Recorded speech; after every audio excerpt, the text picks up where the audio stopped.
할렐루야. 축복합니다. 오늘 이 단위의 기도를 통해서 우리 민족이 회복되고 저 북한 땅에 하나님의 나라가 곧 세워질 줄로 믿습니다. 저는 북한에서 살다가 우리 대한민국으로 자유를 찾아온 탈북민의 한 사람입니다. 흔히 탈북민이라고 말하지요. 우리나라에는 저 같은 탈북민들이 3만 5천 명이 들어와 살고 있습니다. 우리나라에 들어와서 살고 있는 탈북민들이 저부터 시작해가지고 제일 고민하는 것이 무엇인지 아십니까? 정체성입니다. 나는 과연 누구인가? 어디서 왔다가 어디로 가야 되는가? 지금도 나는 북한 사람인가? 남한 사람인가? 이런 갈등 때문에 우리는 이 땅에서 사는 것이 마음으로 너무도 아픔을 겪고 사는 것입니다. 그러나 오늘 이 자리에서 저는 여러분들에게 당당하게 말할 수 있습니다. 나는 누구인가 하는 이 정체성을 저는 예수 믿고 그 답을 얻었다는 것입니다. 여러분, 나는 하나님의 아들입니다.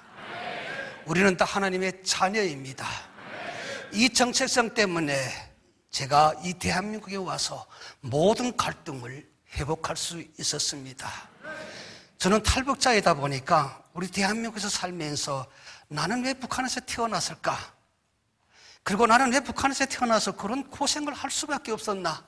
이런 것 때문에 마음이 너무 아플 때가 많았습니다. 특히 탈북자이다 보니까 이북 오도청이라는 곳에 자주 가게 됩니다. 이북 오도청이라는 데 여러분 아실 겁니다.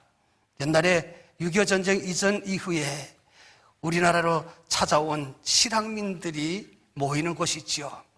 이제는 실향민들이 많은 분들이 세상을 떠시고 돌아가시고 흔히 대부분이 2세들을 많이 만나게 됩니다. 그 2세분들이 당당하게 저희들에게 말합니다. 저희 아버지도 저희 부모님도 북한에서 태어나서 살다가 이 대한민국으로 온 사람입니다.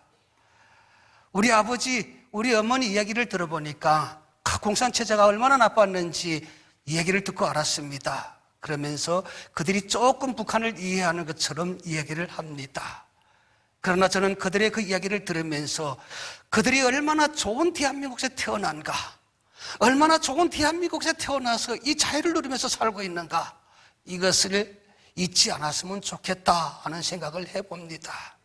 여러분, 우리 대한민국에 언젠가 국제시장이라고 하는 영화가 상영될 때가 있었습니다. 공교롭게도 그 국제시장의 모든 바탕이 흥남부두에서부터 시작된 것입니다. 북한의 함흥이라고 하는 흥남부두. 저희 고향이 흥남입니다. 어릴 적에 저희 아버지 항상 저에게 이런 말을 했습니다.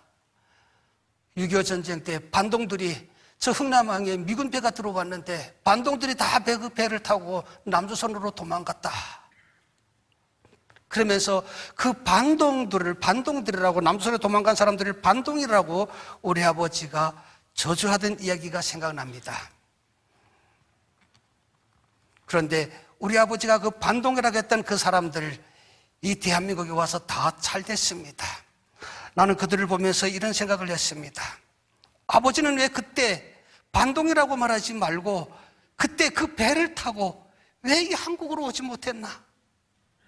우리 아버지도 그 배를 타고 이 한국으로 왔더라면 저도 불행하게 그 북한에서 태어나서 그 고생을 안 했을 것인데, 이런 생각을 늘 해봅니다. 저도 여러분들처럼 단란한 가정이 있었습니다. 부모가 있었습니다. 그러나 그 부모님들이 김일성을 비판했다는 것 때문에 북한에서 공개 처형을 당하고, 그리고 저는 일찍이 고아로서 북한에서 살아가는 그 자체가 슬픔이었습니다. 슬픔이었습니다. 오늘 이 자리에서 제가 겪은 아픔을 다 여러분들에게 말할 수는 없습니다. 때로는 내 아픔이 사람들에게 동정심을 불러일으켜서 내가 동정이나 받는 사람이 될까봐 때로는 나는 이런 말을 숨기고, 이 가슴에 숨기고 살 때가 많습니다. 이게 우리들의 아픔입니다. 숨겨야 되는 것입니다. 숨기지 않으면 그 상처가 드러나게 되면 그냥 사람들은 우리는 그냥 동정이나 해주고, 때로는 우리가 그 아픔의 깊이까지 헤아리지 못할 때 더 아픔이 아플 때 있는 것입니다. 여러분, 북한 사회가 어떤 사회인지 아십니까? 지금도 기억하기도 싫습니다. 아버지가 잘못했다고 하는 그것 때문에 공개체등하는 그 자리에 원치 않는 우리 가족까지 다 세워놓고 그걸 포기합니다. 여러분, 이런 삶을 겪은, 이 아픔을 겪고 사는 북한 동포들, 그 아픔을 겪고 온 이 탈북의 형제들, 여러분, 이분들이 얼마나 그 상처를 치유받는 게 힘들지 아십니까? 제가 북한에서 어릴 적의 이야기를 들려드리고 싶습니다. 유치원에 가니까 제일 먼저 선생님들이 저희들에게 이렇게 가르치더라고요. 너의 아버지 어머니는 너를 낳았을 따름이고 너를 끝까지 보호해주고 책임져주신 분은 위대한 장군님이다. 다시 말해서 김일성, 김정일이라는 겁니다. 그래서 우리는 김일성, 김정일에게 끝없이 충실한 아들, 딸이 되라 그러더라고요. 저는 어린 나이에 그 말이 도대체 이해가 되지 않았습니다. 그래서 집에 와가지고 우리 아버지에게 물었습니다. 아버지, 유치원 선생님이 아버지 어머니는 나를 낳았을 따름이고 나를 끝까지 보호해주고 지켜주는 분이 위대한 장군님이라 그러는데 맞습니까? 그런데 우리 아버지도 그러더라고요. 맞다고. 우리는 선생님이 말씀하신 것처럼 우리는 널 낳았을 따름이지 너를 끝까지 보호해주고 지켜주는 분은 위대한 장군님이다. 그래서 선생님 말씀처럼 위대한 장군님께 끝없이 충실한 아들, 딸이 돼야 된다. 이렇게 말씀하더라고요. 그런데 그때는 그 아버지의 말씀을 이해할 수가 없었습니다. 그런데 이 대한민국에 와서 왜 우리 아버지가 나에게, 자식인 나에게 그렇게 말씀할 수밖에 없었는지 그 이유를 이 한국에 와서 조금 이해할 수가 있습니다. 혹 우리가 아버지가 제대로 아니야, 그건 잘못된 교육이야 이렇게 가르쳤다가 우리가 혹 나가서 어린 나이에 가가지고 우리 아버지가 그러는데 이건 잘못된 교육이래 이렇게 말 실수라도 할까봐 우리 아버지가 그렇게 어린 나이에게 말할 수밖에 없었던 그 심정을 이제 조금이나마 이해할 수 있는 것입니다. 여러분, 우리 탈북민들의 이 아픔의 상처, 나는 이런 분노와 이런 아픔을 안고 살다 보니까 그 사이에서 도저히 살 수가 없었습니다. 오늘 이 짧은 밤에 내가 북한에서 겪었던 그 아픔을 다 말할 수는 없습니다. 어떤 죄를 보면서가 아니라, 잘못을 해서가 아니라, 여러분, 아버지 어머니가 김일성을 비판했다고 하는 이 이유 때문에 수많은 지탄과 비난과 그리고 그 사이에서 도저히 참기 힘든 그 아픔들을 겪을 때 너무 마음이 아팠습니다. 견딜 수가 없었습니다. 견딜 수가 없었습니다. 내가 탈북한 이유가 있다면 단지 이유밖에 없습니다. 그런데 이 한국에 오니까 우리 많은 대한민국 사람들이 농담 삼아 우리들에게 이렇게 묻더라고요. 왜 왔습니까? 왜 왔습니까? 물론 농담입니다만은 어떻게 부모 형제를 다 버리고 올 수 있었습니까? 물론 이 농담 삼아 묻는 것이지만 여러분, 우리들에게는 얼마나 큰 아픔의 상처를 건드리는 건지 아십니까? 우리가 왜 왔는지 그 이유가 동서독 분단되었을 때에 우화가 한 가지가 있더라고요. 여러분, 아마 그 우화의 내용을 알게 되면 우리 탈북민의 심정을 이해할 수 있을 것입니다. 동서독이 분단되었을 때 동독의 개 한 마리가 서독으로 탈출해 갔습니다. 흔히 탈동독이겠죠. 그런데 서독의 개들이 그 동독개를 향해서 이렇게 비난했답니다. 야, 너 왜 우리 서독으로 왔어? 너 배고파서 왔지? 너 집이 없어 왔지? 이렇게 비난했답니다. 그때 그 동독개가 서독개들을 향해서 이렇게 말했답니다. 나는 동독에 있으면서 배고픈 거, 집 없는 거는 참을 수 있었어. 근데 마음껏 짖을 수 없는 것, 이건 도저히 참을 수가 없었어. 그래서 한번 마음껏 짖어보려고 너희들의 이 서독으로 온 거야. 와, 제가 그 우화를 보는데 그게 우리의 심정을 표현하는 우화다라고요. 여러분, 흔히 탈북민들이 배고파서 왔습니다. 그 배고픈 내면에는 여러분, 그 북한이라는 사회가 제대로 된 세상이었다면 우리가 그렇게 오겠습니까? 지금도 저 중국 땅에서 이 대한민국 오기 위해서 생명 걸고 목숨 걸고 여러분, 이 대한민국으로 오기 위해서 기회를 엿보는 사람들이 얼마나 많은지 아십니까? 나는 오늘 그분들에게, 오늘 이 자리를 빌어서 그분들에게 용기를 주고 싶습니다. 힘을 내세요. 기도하는 분들이 있습니다. 힘을 내십시오. 한국 교회가 있습니다. 여러분, 저도 오늘 이 자리에 서게 된 것이 그냥 제가 잘나서 선 것이 아닙니다. 저는 오늘 이 자리에 오면서 잠시 이런 생각을 해봤습니다. 내가 이 대한민국으로 자유를 찾아왔지만 만일 내가 예수 믿는 사람이 아니었더라면은, 오늘 어떻게 이 거룩한 자리에 내가 설 수 있겠습니까? 그리고 내가 예수 믿는 사람이 아니었더라면은 어찌 내가 이 많은 사랑을 받을 수 있었겠습니까? 오늘 하나님 안에서 내가 회복될 수 있었던 것입니다. 저는 중국의 탈북에 가서 중국에서 예수님을 만났습니다. 정말 지금 돌이켜보니까 하나님은 일찍이 나를 선택해 주셨고 가는 곳곳마다 믿음의 사람들을 심어주셔서 나를 보호해 주셨고 나를 지켜주신 분이 있었더라고요. 중국이라는 곳에 갔습니다. 여러분, 이제는 알만한 분들 다 알기 때문에 이해할 수가 있습니다. 중국 조선족 교회에 갔습니다. 그것도 제가 가고 싶어 간 것이 아니라 어떤 할머니 손에 이끌려서 교회에 가면 밥을 주고 잠을 재워줄 수 있다는 곳이라고 그래서 따라간 것이 교회였습니다. 그런데 그 교회에 가서 그 목사님을 만났습니다. 목사님이 제가 탈북민이라는 걸 알고 저를 그렇게 위로해 주더라고요. 얼마나 고생을 많이 했나. 근데 그때 그 위로가 얼마나 이 마음에 감동이 되는지요. 그래서 그 감동을 받는 때에 목사님이시니까 주 예수를 믿어라. 그러면 너와 너희 집이 구원을 얻을 것이다 하면서 나에게 성경책을 하나 선물로 주더라고요. 그러면서 저더러 이 성경을 열심히 읽어라. 이 성경책에 네가 앞으로 가야 될 길이 있고 진리가 있는 책이다. 열심히 읽어라. 그래서 성경책을 선물로 줘가지고 그 성경책에 내가 앞으로 가야 될 길이 있고 진리가 있다 그래가지고 열심히 읽어봤습니다. 그런데 내 두 눈이 의심되더라고요. 여러분, 북한에 가게 되면은 김일성 혁명 노작이라고 하는 책이 있습니다. 흔히 김일성 일대기라고 그러죠. 김일성이 태어나서 북한을 통치하기까지 배던 이야기를 다 수록해 놓은 책입니다. 성경이 하나님의 말씀이라면은 바로 김일성 혁명 노작이 김일성 말을 수록해 놓은 책입니다. 성경책을 보는데 어찌도 그 책하고 너무도 신통한지요. 너무도 신통하더라고요. 그리고 이 성경에 보면 십계명이 있지 않습니까? 그 책에도 조선노동당 10대 원칙이 있습니다. 이 성경을 너무도 흡사하더라고요. 이 성경을 딱 보는 순간에 화가 나더라고요. 아니, 저 목사님이 내가 북한에서 왔다고 나를 우습게 보는 거냐? 아니, 이 성경이 내가 앞으로 가야 될 길이 있다고 해서 봤더니 이게 우리 위대한 장군님의 혁명 노작을 모방한 책이네.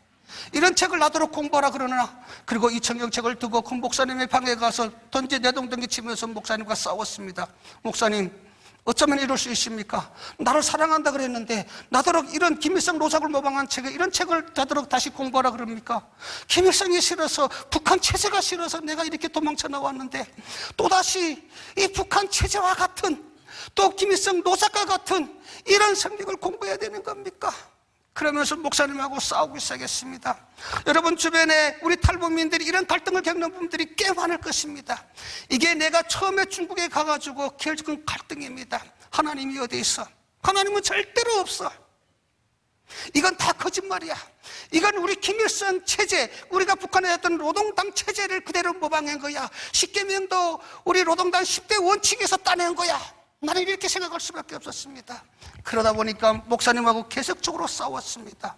그쯤 되면은 목사님이 너는 필요 없어, 너 빨리 가, 너라고 쫓아내야 되는데 쫓아내지 않더라고요. 그래도 끝까지 나를 보호해 주더라고요. 그러면서 나더러 언젠가는 하나님이 네 마음을 완악케 할 것이다 그러더라고요. 그런데 그 말씀들이 마음에 들어오지 않더라고요. 밥은 얻어먹어야 되니까 목사님을 그냥 믿지는 않지만 믿는 않는 것처럼 살아가야 되지 않겠습니까? 그래서 나는 교회 안의 시스템을 다시 한번 점검해보고 내가 진짜 확인해봐야 되겠다. 그래서 예배부터 시작해가지고 쭉 드리기 시작했습니다. 그런데 어느 날 예배드리고 예배 끝나고 목사님이 여러분, 북한 동포들이 지금 굶주리고 있습니다. 우리 형제들을 위해서 기도합시다 하고 성도들을 예배 끝나고 기도를 시키는데 그 성도님들이 눈물 흘리면서 기도하더라고요. 그런데 저는 그 눈물을 보면서도 감동이 없었습니다. 저것 보라, 저기 우리 북한에 있을 때 아버지 장군님 와서 울었던 그 모습하고 뭐가 다르냐? 너무도 신통하지 않느냐? 여러분, 모든 것이 다 북한하고 비교가 되더라고요. 그래서 저는 이런 사람들한테 내가 한번 또 속을 수 있다, 그리고 내가 단단히 준비해야 된다고 마음문을 깍 닫았습니다. 여러분, 사람이 마음문을 닫게 되면은 아무리 좋은 이야기를 해도 들려지지 않습니다. 성경이 하나님의 진리의 말씀이라 그래도 믿겨지지 않더라고요. 마음문을 닫으려니까. 그래서 나는 그 목사님을 도저히 믿을 수가 없다고 거리를 두고 그때부터 목사님을 바라보기 시작했습니다. 그런데 하나님은 한 사건을 통해서 하나님이 살아계신 것을 증명해 주시더라고요. 그 목사님과 함께 6개월 동안 생활했습니다. 목사님이 해주는 밥을 먹으면서, 목사님이 해주는 빨래도 옷을 입으면서 그 사랑을 받으면서 6개월 동안 있었는데, 어느 날 누군가가 중국 공안에다가 목사님 집에 탈북자가 와 있다고 고발해서 공안들이 잡으러 왔습니다. 그때 목사님이 생명 걸고 가면서 나를 지켜주셨습니다. 여러분 한번 생각해 보십시오. 지금도 중국에는 탈북자를 보호하다가 발각되게 되면은 똑같이 감옥에 가야 됩니다. 잡혀가야 됩니다. 여러분, 그런데 목사님이십니다.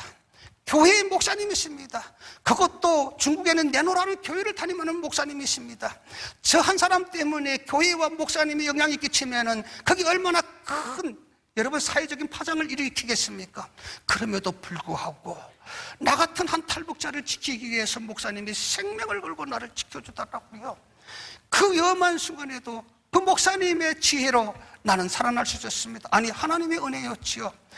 그리고 그 공안들이 잡으러 왔던 공안들이 목사님이 나를 숨겨놓고 내놓지 않고 그 사람이 어디 간지 모른다고 이렇게 선의 거짓말해서 그들을 보내고, 그리고 나는 그 자리에서 살아났을 때 그때도 목사님이 의심되었습니다. 얼마나 제가 악한 사람이었는지 지금도 그렇게 보니까, 야, 내가 왜 그런 사람이었지? 내가 그때 왜 그렇게 행동했지? 후회될 때가 많습니다. 성경에 보게 되면 사도 바울은 자기는 개수라고 그랬지 않습니까? 죄인 중에 개수라고 그랬습니다. 나는 그보다 더한 사람인 것 같습니다. 목사님이 지켜줬을 때, 목사님은 긴장하는 그 긴장 속에서 나는 목사님에게 목사님 살려줘서 감사합니다 이 말보다 제일 먼저 내가 목사님에게 따진 것이 뭐였는지 아십니까? 목사님, 오늘 날은 분명히 알고 싶습니다. 똑바로 말해주세요. 왜 나를 지켜줍니까? 목적이 있지요. 목적이 있죠.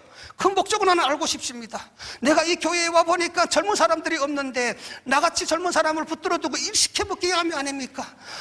얼마나 내가 너무도 부끄럽습니다, 이 말하는 지금 이 순간에도. 그런데 화를 내야 되는데 이런 놈이 다 있나 하고 나를 쫓아내야 되는데 목사님이 나를 다 안아주시더라고요. 그리고 저희 등을 쳐주면서 하셨던 말씀, 내가 목적이 있으면 무슨 목적이 있겠느냐? 나는 목사다.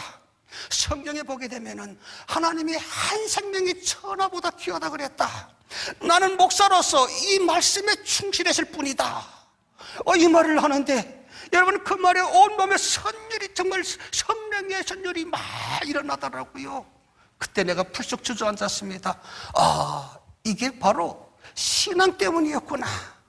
신앙 때문에 전혀 나오고 관계도 없는 이분들이, 나를 전혀 알 수도 없는 이분들이 나에게 이런, 내가 정말 받아안기도 급찬 이런 사랑들을 나한테 주신 것이구나. 그때 깨달았습니다. 그리고 그날 제가 목사님에게 고백했습니다. 목사님, 나는 죄인이었습니다. 이제부터 진짜 살아계신 하나님을 믿겠습니다. 그리고 고백하고 그날 목사님에게서 세례를 받았습니다. 그리고 저는 그때부터 목사님으로부터 많은 사랑과 은혜를 받으면서 중국에서 7년 동안 살다가 또 그 중국 목사님이 또 길을 열어주셔서 연변 해양대학교라는 곳에 가서 거기에서 공부해서 자격증을 따고, 그 자격증을 따게 되면은 여권을 대용합니다. 여권 없어도 그 회계사 자격증 맡게 되면은 한국에로 올 수 있었습니다. 그래서 거기에 가서 공부해서 또 거기에서 만난 교수님들, 정말 모든 분들이 다 보면 하나님께서 예비하신 분입니다. 지금은 그 학교가 없어졌습니다만 김도한 학자님, 그리고 돌아가신, 북한의 테러로 돌아가신 강호빈 교수님, 잊을 수 없는 사람들입니다. 여러분, 저의 친척도 아니고 저의 가족적인 이런 친분도 있는 사람들이 아니었는데 저를 위해서 얼마나 헌신한 분들이었는지요. 그분들의 사랑 때문에 제가 그 행학교를 잘 마치고 이 한국으로 무사히 올 수가 있었습니다. 한국에 와서 또 많은 분들을 만났습니다. 오니까 곳곳마다, 심지어 국정원에까지도 하나님이 믿음의 사람들을 심어주셔서 나를 하나하나 인도해 주셨습니다. 인도해 주셨습니다. 정말 많은 사람들 은혜를 받으면서 제가 이 한국으로 왔지만 또 한국에서 많은 사랑을 받았습니다. 바영병 목사님이라고 하는 분을 만나서, 사랑의 교회 바영병 목사님을 만나가지고 과천에 있는 은팍교회라는 곳에 갔습니다. 그 교회에 갔을 때 그때 지금 서강교회를 담임하고 있는 이근희 목사님이라고, 그 목사님을 보면서 만나서 또 많은 사랑을 받고, 그 목사님을 통해서 어깨너머로 목회가 무엇인지 하나하나 배우기 시작했습니다. 제가 97년도에 한국에 와서 정말 이 교회를 통해서 받은 사랑을 이루 말할 수가 없었습니다. 그리고 그분들의 사랑을 받으면서 내가 그때 결심을 했습니다. 나는 밥이나 얻어먹기 위해서 이 땅에 온 사람이 아니다. 하나님께서 나를 이 땅에 먼저 저 북한을 회복시키기 위해서, 나를 일꾼을 세우기 위해서 이 땅으로 보내주셨구나. 그 비전을 발견하고 그때부터 내가 북한 선교에 몸을 담고 준비하기 시작했습니다. 그래서 많은 목사님들과 또 연결돼가지고 우리 탈북민 교회들과 또 북한 선교를 시작하게 됐습니다. 그런데 북한 선교를 시작하면서 또 한 번 나는 상처를 받았습니다. 북한 선교를 하신다는 분들을 만나니까 이분들이 저에게 하는 말이었습니다. 목사님, 이제는 북한을 용서해야 됩니다. 김정은도 용서해야 됩니다. 목사님, 이제는 우리는 목회하는 사람들입니다. 우리 안에 이 용서의 마음을 가져야 됩니다. 이렇게 말씀하시는데 그때 내 마음에 분노가 막 치솟아 올라더라고요. 용서를 이렇게 함부로 말하는가? 우리 안에 어떤 상처가 있는데, 우리 안에 있는 기쁨의 상처를, 이 기쁨의 상처를 당신들은 이해를 할 수 있습니까? 왜 이런 용서를 함부로 말하는 겁니까? 우리는 도저히 저 북한의 김정은 집단을 용서할 수가 없습니다. 그런데 당신들은 이 용서라는 말을 너무 쉽게 합니다. 그래서 나는 그때부터 또 갈등하기 시작했습니다. 도대체 하나님, 왜 이들은 우리의 아픔과 우리의 상처를 이렇게 이해하지 못합니까? 왜 이들은 이렇게 용서란 말을 쉽게 하는 것입니까? 그때부터 내가 마음의 갈등을 시작하기 시작했습니다. 그래서 한국 교회를 한 번은 떠나보려고 했습니다. 아니다, 나는 이때부터는 언젠가는 이제는 나는 뒤돌아서도 보지도 않고 이제는 다시 떠나고 싶은 그런 심정이 있었습니다. 그때부터 세상에 나가서 방황하기 시작했습니다. 도대체 하나님, 왜 이들은 이렇게 우리의 아픔의 상처를 이해하지 못하고 용서라는 말을 이렇게 함부로 하는 것입니까? 도대체 견딜 수가 없는 것입니다. 여러분, 우리 한국에 언젠가 밀항이라는 영화가 있었습니다. 여러분 보신 분들이 계신지는 모르겠습니다만 제가 그 영화를 보고 얼마나 공감이 가든지요. 그 영화의 내용이 여러분 보신 분들은 아실 겁니다. 서울에 살던 한 여성이 아들을 데리고, 남편이 교통사고로 돌아가시고 아들을 데리고 밀항이라는 고향에 갔습니다. 그런데 그 고향에 갔더니 어떤 남자가 돈 많은 줄 알고 그 아들을 납치해가지고 그 아들을 살해했습니다. 여러분, 그 아들을 잃은 그 여인의 심정이 어떻겠습니까? 너무도 아픈 심정이었습니다. 결국은 그 살인자는 감옥에 갔습니다. 방황하다가 어떻게 교회를 만나가지고 교회를 가서 좀 치유받아가지고 그가 마음이 안정되려고 그러는데, 그때에 그 교회가 또 교도소 청교회를 갔다가 그 교도소에 가가지고 자기 아들을 죽인 살인자를 만났는데, 아니 자기는 용서란 말을 하지 않았는데 이 살인자가 자기 앞에서 떳떳하게 나는 예수 믿고 다 용서받았습니다, 나는 하나님 믿고 다 용서받았습니다, 그 말에 이 여인이 얼마나 통곡하는 그 모습을 보면서 저기 내 모습인데, 저기 우리 모습인데. 여러분들의 마음에는 어떤 많은 상처가 있는지 모르겠지만 우리는 이 상처를 치유받는 것이 너무너무 힘듭니다. 너무너무 아픕니다. 이 상처 때문에 살아가는데 얼마나 힘든지 아십니까? 이런 상처를 이해하지 못하니까 많은 사람들이 저에게 쉬운 이야기를 합니다. 제가 만났던 목사님들이 항상 제가 목사님 인상을 좀 펴세요. 목사님은 이름도 강철호지만 너무 강합니다. 강한 인상이 풍기게 되면 사람들하고 유대할 수가 없습니다. 와, 그 말도 다 싫어지더라고요. 그 말도 싫어지더라고요. 물론 하나님께서 온유한 마음을 가지라고 했습니다. 그런데 이 온유한 마음을 가진다는 게 여러분 하루아침에 되지 않습니다. 매일같이 분노가 지속되더라고요. 이 분노심이 되니까 이게 대인관계가 되지 않고, 그리고 계속적으로 여러분 이 마음에 여러분 그 상처가 있으니까요, 뭔가 조금만 들어도 폭발하게 되고, 여러분 그러니까 이게 신앙생활이 그냥 되지 않더라고요. 그래서 한때 세상에 나가 방황할 때도 있었습니다.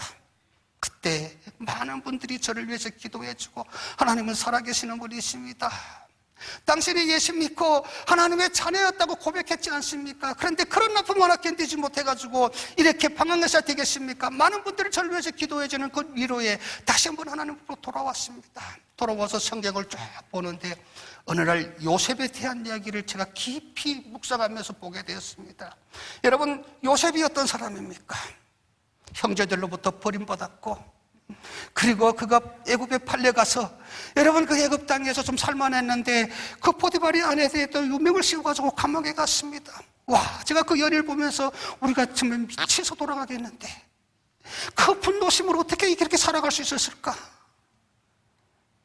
여러분, 제가 본 요셉은, 이 성경에서 만난 요셉은 분노를 잘 다스렸더라고요. 분노를 잘 다스려서 하나님과 함께하는 삶을 살았더라고요. 그러니까 하나님이 항상 그를 지켜주시고 그가 가는 곳곳마다 하나님께서 그를 세워주셨지 않습니까? 제일 낮은 자리에서 제일 높은 자리로 올라갔던 요셉의 모습, 이 모습을 보면서 정신이 번쩍 들더라고요.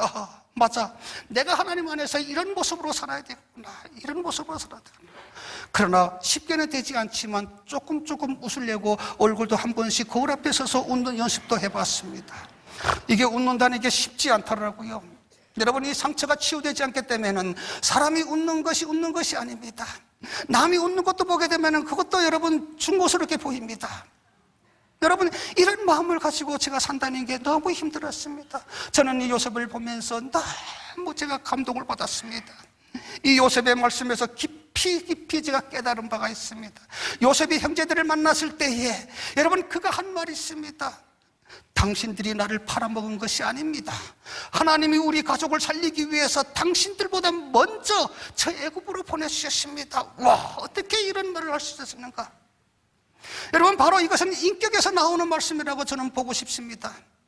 바로 우리는 이런 인격을 가져야 되는데, 내가 이런 인격을 가지고 신앙생활을 해야 되는데 내가 이런 인격을 가지지 못했구나.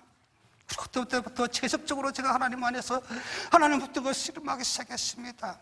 여러분, 사는 것이 정말 어떻게 우리가, 제가 오늘 이 자리에 서서 여러분들에게 감히 말씀드립니다만은 저는 예수 믿고 눈에 띄게 큰 하나님 앞에 자랑할 만한 은혜는 없습니다. 솔직히 말해서 많은 사람들이 저희들에게 묻습니다. 당신 예수 믿고 자랑할 만한 것이 뭐가 있습니까? 묻는 사람들이 많습니다. 심지어 우리 탈북민들도 와서 말합니다. 목사님, 예수 믿으면 복을 준다 그래가지고 교회 열심히 다녔는데 왜 나한테는 이런 아픔의 일들만 자꾸 생기는 겁니까? 북한의 고향에는 우리 부모가 돌아가셨답니다. 내가 교회 열심히 다녔는데 어떻게 나한테 이런 일이 있습니까? 이렇게 따지는 분들도 있습니다. 나는 오늘 이 자리에서 여러분들에게 당당하게 말씀드릴 수 있습니다. 나는 예수 믿고 여러분들에게 자랑할 만한 그 자랑할 만한 은혜 받은 그런 큰 은혜는 없지만 오늘 여러분들에게 당당하게 제가 말씀드릴 부분이 있습니다. 나의 아픔을 치유받았고 내가 살아가면서 겪게 될 또 오게 된 고난들을 내가 이 하나님의 말씀으로 치유되고 그리고 이 하나님의 믿음으로 이겨나갈 수 있는 능력을 예수 믿고 가졌다는 것을 오늘 여러분들에게 당당하게 말씀드리고 싶습니다. 이게 나의 은혜입니다. 많은 사람들이 우리 탈북민들을 보면서 그럽니다. 야, 탈북민들이 여기 많이 왔는데 탈북민 교회도 많이 생기고 탈북민 목회자도 많이 생기는데 저 사람들을 어떻게 믿어야 되나? 정말 믿어야 되나? 저는 이것 때문에 요즘 또 갈등을 많이 합니다. 저는 북한기독교 청년합회 이사장을 맡으면서 우리 북한기독교 청년합회에 우리 탈북민 70개 교회가 연합되어서 같이 신앙생활을 합니다. 여러분이 사랑의 헌금으로 우리 북한기독교 청년합회에 10대의 차량을 받아가지고 우리 탈북민 교회들이 잘 운영하고 있습니다. 너무너무 감사합니다. 여러분, 저도 북기청 같은 탈북자이지만 저도 어떤 우리 북기청에 들어온 탈북민들을 보니까 어떤 분은 제가 너무도 잘 아는 분입니다. 야, 세상에서 하다 안 되니까 결국은 여기로 들어왔구나. 저도 그런 사람들을 의심할 때가 있었습니다. 그런데 어느 순간 시간이 지나고 보니까 그 사람들이 하나님을 다 다듬어 주시더라고요. 나는 경험한 것이 있습니다. 야, 사람을 우리가 함부로 평가하는 것이 아니구나. 죄인이든 어떤 사람이든 하나님이 그들을 다 다스려 주시는구나. 여러분, 사람을 함부로 평가하지 마십시오. 나는 그래서 요즘 저희 특별히 조심합니다. 우리 탈북민 목회자들이 못나고 부족하지만 하나하나 하나님 안에서 준비되어지는 그런 모습들을 보면서 하나님은 때가 되었기 때문에 우리를 하나하나 각성시켜주는구나, 이런 느낌을 하나하나 받게 되는 것입니다. 여러분, 하나님은 살아계신 분이십니다. 저도 목회를 하면서 많은 경험을 했습니다. 여러분, 제가 97년에 한국에 와서 2004년도에 개척을 해서 올해까지 딱 20년 목회를 했습니다. 여러분, 이 20년 목회라는 것이 쉽지 않았습니다. 그것도 우리 같은 탈북민들과 함께 목회를 하면서 받은 상처도 많습니다. 그러나 받은 상처보다 그들을 통해서 받은 은혜가 더 많더라고요. 하나님 안에서 더 많습니다. 하나님이 모든 것을 채워주시고 하나님이 모든 것을 다 가능케 하셨습니다. 나는 흔들리는 마음들이 있었지만 그때마다 하나님 앞에 회개하고, 저도 여러분 성자가 아닙니다.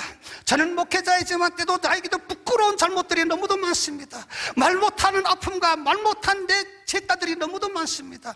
그러나 사람에게는 말씀 바랄 수는 없지만 늘 하나님의 말씀을 묵상하면서 하나님 앞에 회개하면서 그런 못난 부분들을 하나하나 고쳐나갈 수 있는 것입니다.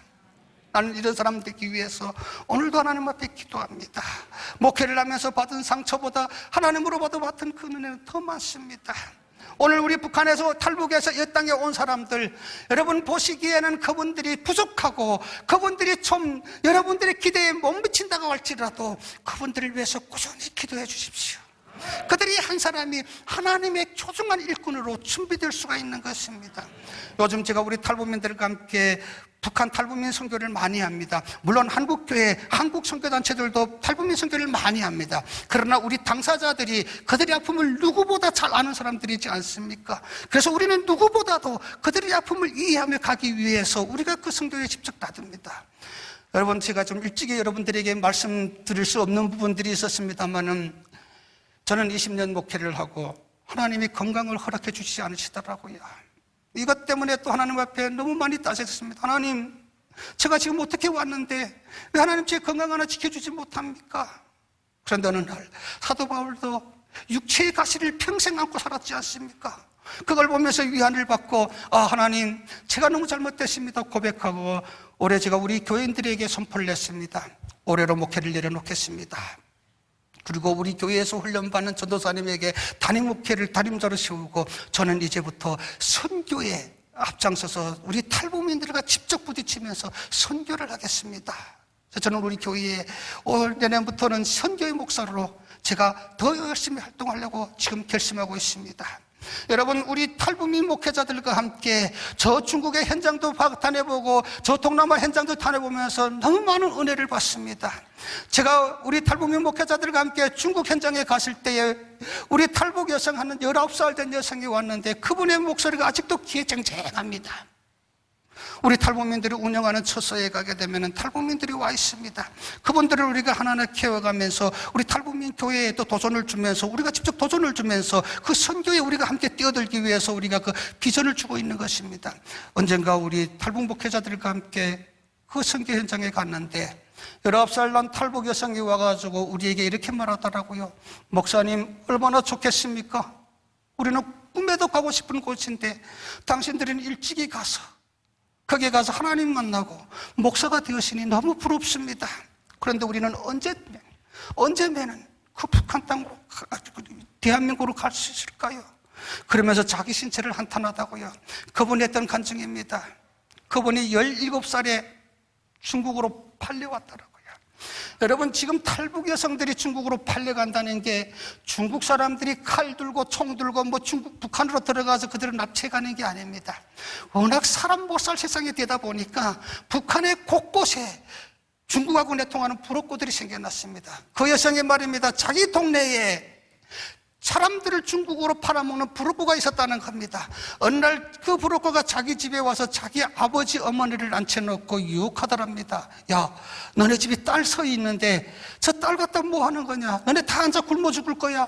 너네 딸 하나 저 중국에 팔아. 그러면 너네 집 하나 살릴 수 있어. 이렇게 유혹하더라는 겁니다. 그런데 아버지 어머니가 어떻게 딸을 팝니까? 우리는 굶어 죽으면 죽었지 절대로 우리 딸을 팔 수가 없어. 그리고 그 부록고를 쫓아보냈답니다. 그런데 이 여성이, 여러분, 이 여성이 마음이 착하고 우리 민족의 여성들이 얼마나 이 가족에 대한 애착과 얼마나 이 착한 마음들이 있습니까? 이 여성이 그 이야기를 듣고 자기 가족을 살리기 위해서 부모 몰래 그 부록고를 찾아가서 내가 자진해서 가겠습니다. 돈 좀 주세요. 그리고 받은 돈이 우리나라 돈 20만 원 돈 대까막한 돈을 받아가지고 그 돈과 함께 책상에다가 자기 집에 책상에다가 편지를 써놓고, 아버지 어머니 찾지 마세요. 제가 중국으로 갑니다. 제가 이 돈을 받아왔습니다. 제가 이제 중국에 와서 돈 많이 벌어서 우리 가족을 살리겠습니다. 이렇게 편지를 써놓고 자진해서 중국으로 갔다는 겁니다. 그런데 중국에 가니까 자기 아버지 뻘 되는 사람이 자기를 샀다고 하면서 데리고 시골 공장으로 데려가더랍니다. 그 집에 가니까 남자들만 서히 사는 집이랍니다. 남자들만 서히 사는 집. 어머니는 일찍 듣고 아들 둘의 아버지, 그 아버지가 70대 되고 아들들은 다 50대 되는 그런 아들들이었답니다. 그러나 이 여성은 그 집에 발을 들여놓는 순간에 나는 이 집에 팔려온 사람 아니야, 나는 이 집에 시집온 여성이야, 이렇게 생각하고 이런 마음을 먹고 그 집에 깨끗이 청소하고 빨래까지 해놓고 저녁이 되면 따뜻한 밥을 지어서 그 세 남자를 공대했더니 밤에 되니까 이 세 남자들이 자기를 검토하더라는 겁니다. 와, 그 이야기를 듣는데 가슴이 막 터질 것 같더라고요. 오늘 대한민국 사람들에게 묻고 싶습니다. 여러분의 통일은 무엇을 말하는 통일입니까? 여러분이 말하는 통일은 누구를 위한 통일입니까? 나는 그런 여성을 살리는 것이 우리의 통일되어야 된다고 생각합니다. 사람을 살리는 통일되어야 된다고 생각합니다. 여러분, 오늘 우리가 그 여성들을 위해서 울어줘야 됩니다. 그들을 위해서 기도해야 됩니다. 그게 누구입니까? 우리 민족의 여성입니다. 우리 민족의 여성. 여러분, 이 사는 탈북민 형제 탈북 여성들이 저 중국 땅에 팔려가서 지금 이런 수모를 겪고 있습니다. 이런 수모를 겪고 있다는 사실을 여러분 기억해야 됩니다. 오해하지 말고 들으십시오. 저는 오해할까 봐 조금 두렵습니다. 모든 사람들이 정치적으로 오해할 때가 많더라고요. 나는 정치적으로 이야기를 여러분들 오해하지 말기를 부탁드립니다. 제가 언젠가 우리 감리교 본부가 강화문에 있어서 강화문에 갔다가 나오는데 한 무리의 사람들이 시위를 하고 있더라고요. 그래서 그 시위를 무엇 때문에 하나 궁금해가지고 그 사람들에게 갔더니 그 사람들이 우리 위안부를 위해서 시위를 하더라고요. 일제시대의 위안부들을 위해서. 여러분, 그 위안부들의 아픔 다 아시지 않습니까? 그 위안부들을 위해서 시위를 하는데 저는 그 뒤에서 그걸 보면서 무슨 생각을 했는지 아십니까? 이분들이 일제시대의 위안부에 대해서는 저렇게 외치면서 왜 우리 탈북 여성들 지금 이 순간에 제2의 위안부들인데 우리 민족의 여성들이 저 땅에 팔려가서 저렇게 수모를 겪고 있는데 왜 그들의 아픔을 함께 저렇게 외쳐주지 못하는가? 너무도 마음이 상했습니다. 이상하게도 그런 분들은 우리 탈북 여성들에 대해서 잘 말을 하지 않더라고요. 말하지 않더라고요. 여러분, 통일은 김정은과 함께 책상에 앉아서 서로 하는 통일이 아닙니다. 평화도 김정일과 앉아서 평화를 논하는 것이 아닙니다. 하나님이 주시는 통일되어야 되고 하나님이 주시는 평화가 되어야 됩니다. 나는 오늘 당당하게 말할 수 있습니다. 오늘 한국교회의 통일의 키가 있습니다. 정치하는 사람들에게 통일의 키가 있지 않습니다. 통일의 키는 우리 한국교회와 그리스도인들에게 통일의 키가 있습니다. 여러분, 사람의 통일, 바로 이 통일은 우리가 하나님 안에서 둘이 하나가 되어서 하나님을 잘 섬기는 바로 이런 통일이어야 됩니다. 여러분 잘 아시지 않습니까? 평양이 동방의 예루살렘이었습니다. 동방의 예루살렘. 그 동방의 예루살렘에 세워졌던 교회들이 다 어떻게 되었습니까? 3,000개의 교회가 넘게 있었는데 그 교회들이 지금 형태도 찾아볼 수가 없습니다. 여러분, 오늘 다니엘 기도에서 기도합니다마는 다니엘의 기도의 기본 목적이 무엇입니까? 다니엘은 민족을 위해서 기도했던 사람입니다. 그 억압 속에서도 하루에 3번씩 창문을 열고 예루살렘을 바라보면서 기도했던 사람입니다. 예루살렘이 자기의 고향이었고 예루살렘이 하나님의 성지였다는 것이 아니었습니까?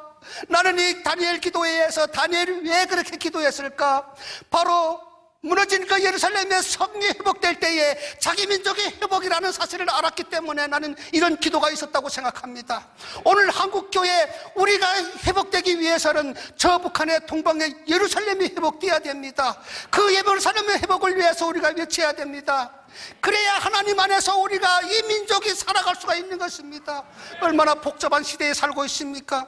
요즘 사람들이 너무 배불러가지고 이제는 하나님이 없어도 살 수 있다는 이런 세상이 되어버렸습니다. 오해하지 마십시오. 제가 한국에 와서 우리 역사를 공부해 보니까 우리 대한민국은 누가 뭐라고 해도 하나님이 세우시고 하나님이 보호해 주시는 대한민국이더라고요. 그런데 지금 세상에 나가보십시오. 세상에 나가보십시오.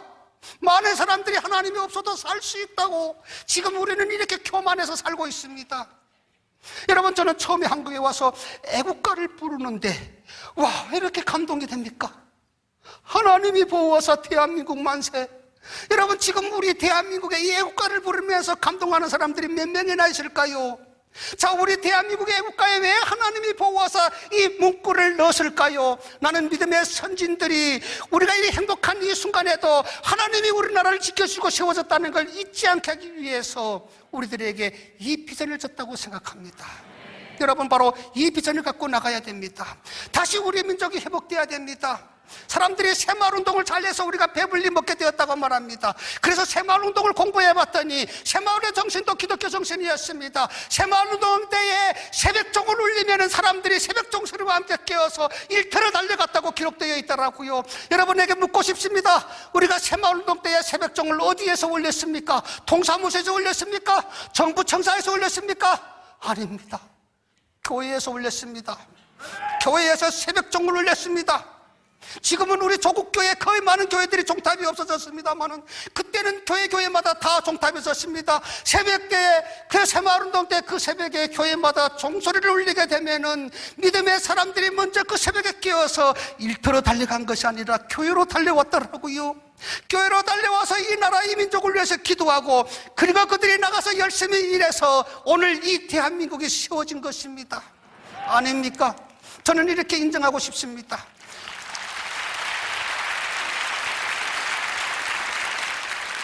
이제는 우리 한국교회가 일어나야 됩니다. 통일은 한국교회를 통해서 하나님이 저 북한을 회복시켜줄 줄로 저는 확신합니다. 여러분, 많은 사람들이 독일 통일에 대해서 이야기하는 사람들이 있습니다. 여러분, 독일 통일을 어떻게 봅니까? 제가 어떤 목사님들을 많이 만나서 독일 통일을 이야기해 보니까 목사님들도 장로님들도 이렇게 말하더라고요. 독일은 운이 좋아서 시기를 잘 만나서 통일을 일찍 되었다고 이렇게 말하는 분들이 꽤 많더라고요. 그런데 제가 독일 통일을 공부해 보니까 독일이 운이 좋아서 시기를 잘 만나서 통일된 게 아니더라고요. 여러분, 동서독이 분단되었을 때에 서독교회가 했던 운동, 서독의 민간단체들과 교회가 연합해서 했던 운동이 무슨 운동이었는지 아십니까? 프라이카이프 운동이었습니다. 여러분, 이 프라이카이프 운동이 어떤 운동이었는지 아십니까? 잘 살았던 서독에서 교회와 민간단체들이 연합해가지고 돈을 모금해서 어마어마한 돈을 모금해서 그 돈을 가난한 동독에다가 갖다 줬습니다. 우리가 북한을 돕는 것처럼 그렇게 도와줬습니다. 그런데 분명히 우리와 다른 것이 뭐였는지 아십니까? 공짜로 갖다 주지 않았다는 것입니다. 공짜로 갖다 주지 않았다는 것입니다. 그들은 프라이카이프 운동을 하면서 어마어마한 돈을 그 동독에다 갖다 주면서 그 돈의 대가로 여러분 동독 감옥에 갇혀있던 그리스도인들과 그리고 정치범들을 몸값으로 지불하고 그들을 데리고 서독으로 데리고 갔습니다. 아이러니하게도 그 숫자가 지금 우리나라에 들어와 있는 4만 5천 명의 숫자를 데리고 갔더라고요. 나는 여기 하나님의 큰 뜻이 있다고 봅니다. 그들을 데려다가 교회들이 너희들을 데려왔으니까 완전 알아서 잘 살아라 방치하지 않았습니다. 교회마다 다 그들을 품었습니다. 그리고 교회가 그들에게 분명히 가르쳤습니다. 여러분, 교회가 그들을 구원시켰습니다. 여러분, 하나님 안에서 그들이 구원시켰습니다. 여러분, 예수 믿고 구원받은 탈동독인들이 신앙을 가지면서 성경을 보면서 그들이 깨달은 게, 야, 정치가 우리를 자유케 하는 줄 알았는데 진리가 우리를 자유케 하는구나. 진리가 우리를 자유케 하는구나. 그리스도의 진리가 우리를 자유케 하는 것이구나.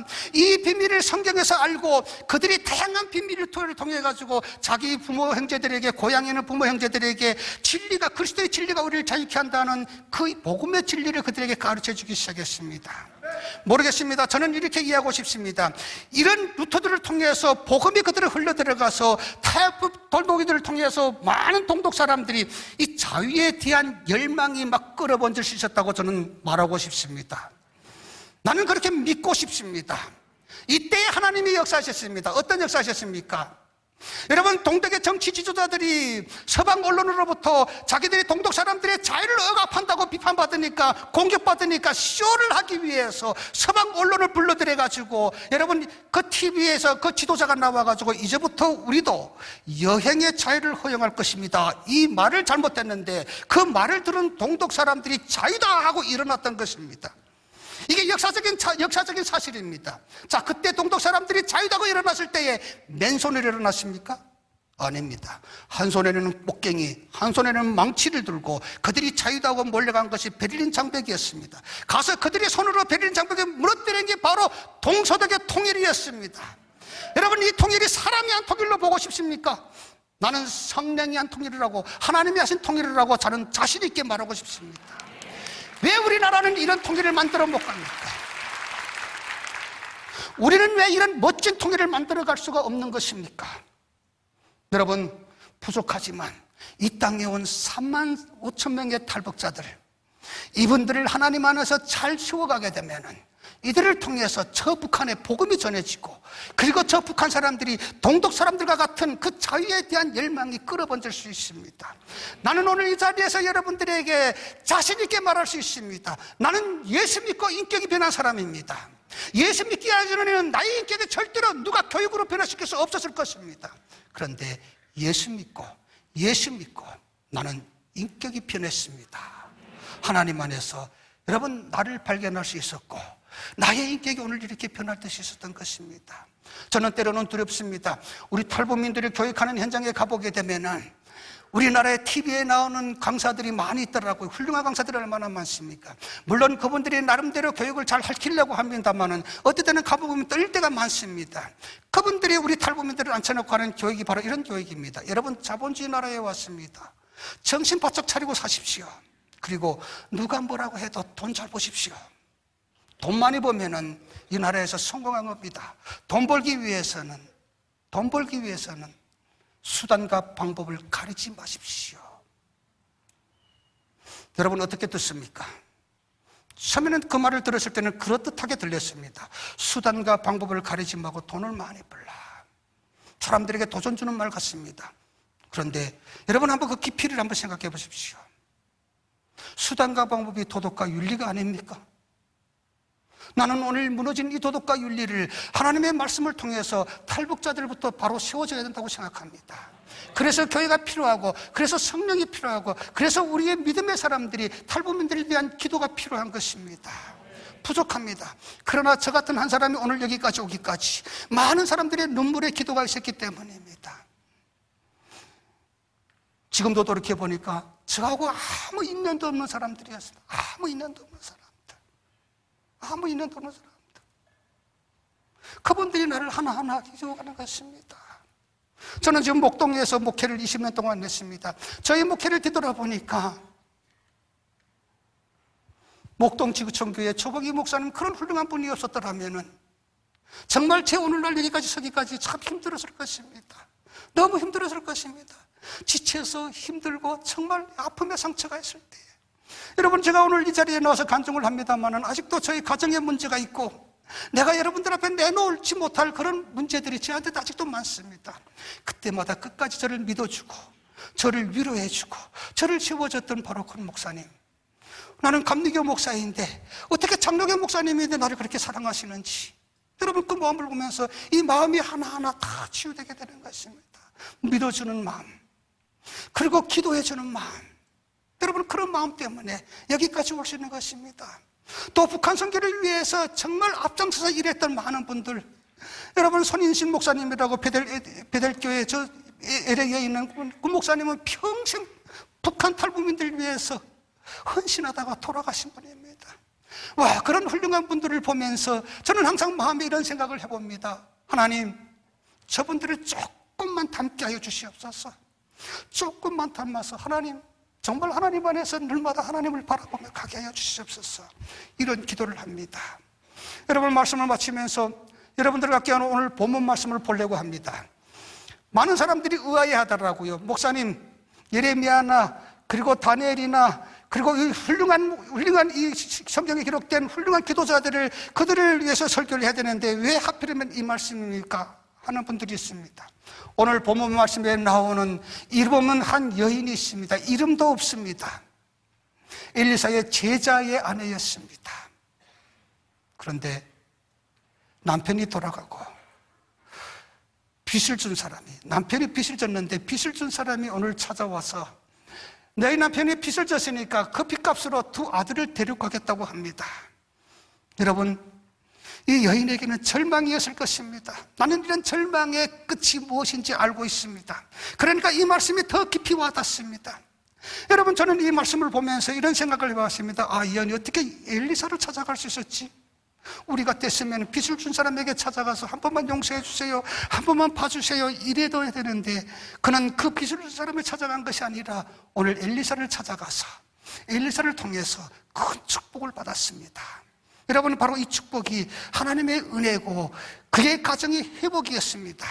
마지막 말씀에서 너는 기름을 팔아서 빚을 갚고 너와 내 두 아들이 생활하라. 여러분, 이것은 하나님이 주시는 은혜의 축복이 아닐까요?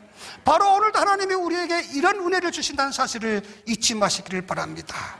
오늘 저는 부족하지만 이 자리에 서서 여러분들에게 내 마음을 토로했습니다. 여러분, 하고 싶은 얘기 너무도 많습니다. 오늘 내 하고 싶은 이야기를 다 하지 못하고 이 자리에 내려가는 것도 아쉽습니다. 그러나 여러분, 하나님께서 내가 여러분들에게 하려고 하는 말이 무엇인지 여러분의 제 이야기를 들으면서 깊이 이해할 줄로 믿습니다. 모든 것이 하나님의 은혜입니다. 하나님이 하십니다. 이제 하나님이 통일 주시면 저 북한 땅에 가서 우리가 저 북한의 개혁을 회복할 때에 우리 민족은 어마어마한 축복을 받게 될 줄로 저는 확신합니다. 여러분, 통일에 대해서 깊이 이제부터는 생각하고 북한을 위해서 기도해 주십시오.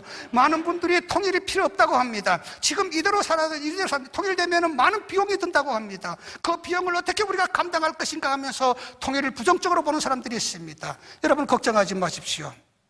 북한에는 어마어마한 지하자원과 어마어마한 관광자원이 있습니다. 오해하지 마세요. 설악산이 요즘 단풍이 좋다고 그래서 가보니까 저는 우리 집 뒷동산 같더라고요. 여러분, 북한에 아름다운 산들이 얼마나 많은지 아십니까? 정말 하나님이 지으신 그 아름다운 북한의 땅, 우리가 통일되게 되면 그 관광자원만 잘 개발해도 여러분, 우리나라 먹고 살 수 있습니다. 독일의 한 학자가 말했습니다. 우리가 통일되게 되면은 7대 경제 강국이 된답니다. 7대 경제 강국이. 이런 통일을 원치 않습니까? 이런 통일을 위해서 이제는 교회가 나서야 됩니다. 교회가 부르짖어야 됩니다. 정치하는 사람들에게 통일을 맡기지 마십시오. 정치하는 사람들에게 통일의 키가 있는 게 아닙니다. 그리고 정치하는 사람들이 평화를 쉽게 얘기를 합니다만은 평화는 그렇게 공짜가 아닙니다. 여러분, 우리 신앙의 이 자유도 어떻게 찾아주십니까? 여러분은 나보다 여러분들이 더 기독교 역사를 더 많이 공부했습니다만은 우리 기독교 역사를 공부해 보십시오. 순교의 피를 흘린 사람들, 목숨을 바친 분들이 있었기 때문에 오늘 한국교회가 이렇게 복을 받은 것이 아니겠습니까? 이제는 이 한국교회가 빚진 마음으로 저 북한에 무너진 예루살렘을 회복해야 됩니다. 저는 지금도 나를 위해서 기도하는 기도해 주시는 많은 분들이 있기 때문에 오늘도 그 기도를 기억하면서 저는 저 북한에 세워질 교회를 위해서 오늘도 정말 주님 앞에 기도하며 나갈 수 있는 것입니다. 우리 함께 기도할 때에 하나님께서 역사하실 줄로 믿습니다. 기도하겠습니다. 하나님, 우리 민족이 분단되어서 슬픔과 아픔 속에 살아가고 있습니다. 하나님, 언제까지입니까? 우리는 통일이 언제 올지 아무도 장담하지 못하고 살아가고 있습니다. 그러나 하나님의 때가 하루하루 우리에게 피부로 와닿는 줄로 믿습니다. 하나님, 지금 이때라고 생각하고 우리가 마음을 합하여 준비하게 하여 주시옵소서. 하나님, 피에 눈물로 세웠던 저 예루살렘, 동방의 예루살렘, 평양의 교회들 다시 회복되게 하여 주시옵소서. 우리 한국교회가 저 북한 땅을 가슴에 품고 기도하게 하여 주시옵소서. 주의 은혜가 다시 저 땅에 넘치게 하여 주시옵소서. 오늘 다니엘 기도에 참여해서 함께 기도하는 우리들이 저 북한을 가슴에 품고 북한의 회복을 위해서 기도하게 하여 주시옵소서. 예수님의 이름으로 기도드렸습니다. 아멘.